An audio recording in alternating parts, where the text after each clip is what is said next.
Okay, so for those of you who are doing your exam in 2020, this is the Guardian front cover that may come up in component 1 of your exam, and what we're going to do today is split it down, annotate it, and then put it into the key concepts so you've got a good idea of what you can mention at each stage should it come up on your exams.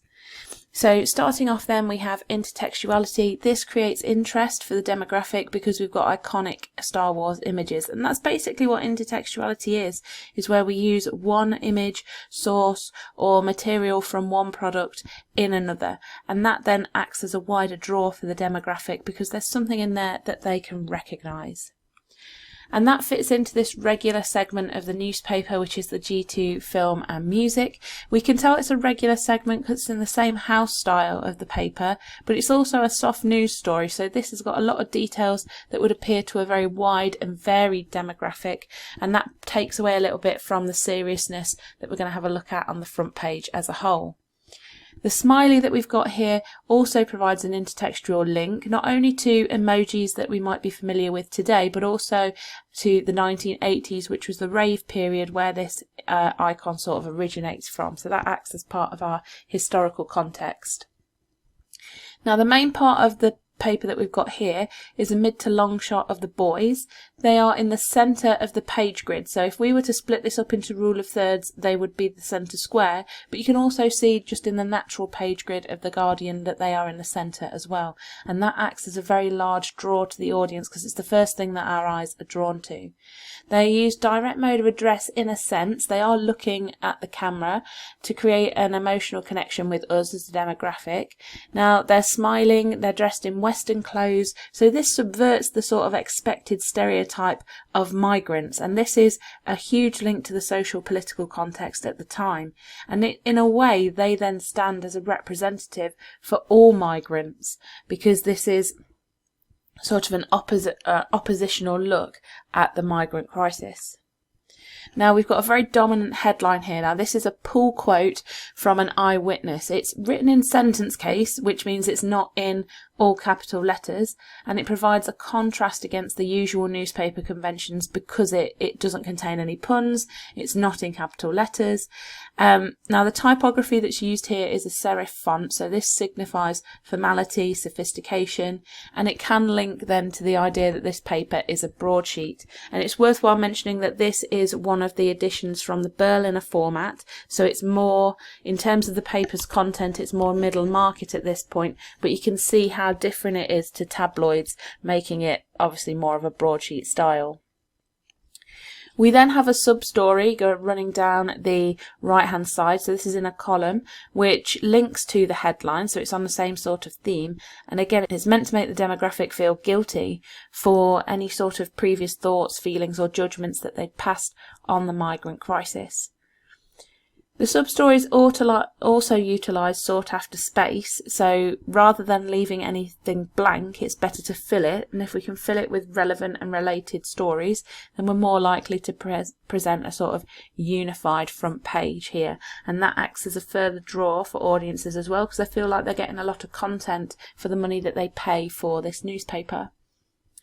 The advertisement at the bottom, though, is for high-end furniture, so we've got an idea of what our target demographic are going to be. They're going to need a substantial amount of disposable income, even though it's 50% less. So we're looking at perhaps A to C1 on the Acorn ABC1 system.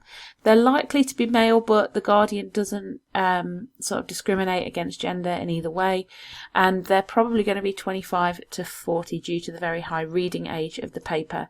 The reading age is basically it is a calculation, but if you sat somebody down to read the paper, it judges what age that person would be in order to read, not necessarily comprehend, but to read the words within the page. So it's got quite a high reading age.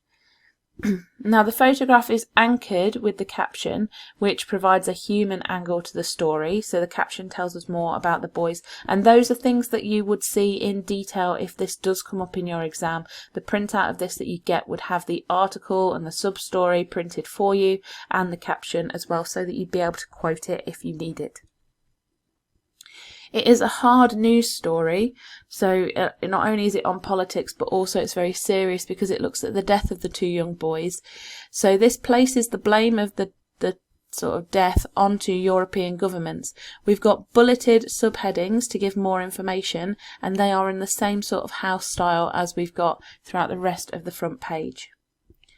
Now the masthead is blue, which signifies truth. It could be considered a political allegiance to the Conservative Party, but we know from our previous study that the paper is left-wing, so we're looking more at a Labour or Liberal Democrat political stance here.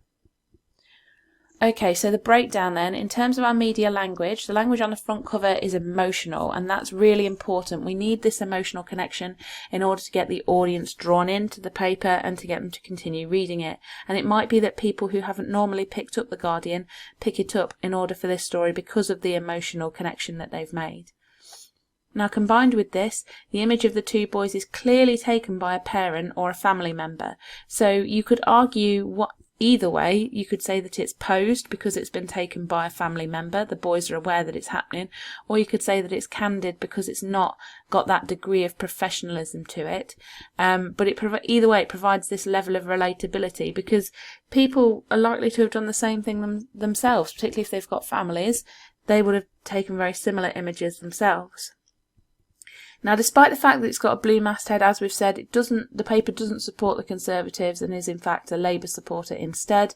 And the layout shows that the paper is more formal because it's got more copy, more writing on the front page than a tabloid would have. So our audience then, primary 35 to 50 males or females, A to C1, who are obviously going to be succeeders to have the level of disposable income needed to support the paper. Whereas our secondary are going to be slightly younger, potentially strugglers, but more likely to be aspirers, people who are looking to get towards the top bands on that ABC1 scale. In terms of our representation, the boys are very, very innocent. They give a sort of direct mode of address, so that helps the connection with the paper, but they're also designed to represent any young boy that sort of was caught up in this, and not just refugees, any young boy, so that the demographic can sort of think, oh, how would I feel if that was my family or if they were my children? However, as we've said, they can also stand for all migrant children, so the story has got a larger impact. Hopefully that was useful to you guys. We've got a lot of key terms today, so have a look at some of these, pick out one or two and see if you can use them in your next projects in media. If you have any questions, comments, anything you'd like to say, you can pop them in the comments section below or get in touch with me through Twitter at media_revision. If you haven't subscribed yet, please do hit the bell icon next to it and you get instant notifications every time I post a new video. And I'll see you guys later for another video.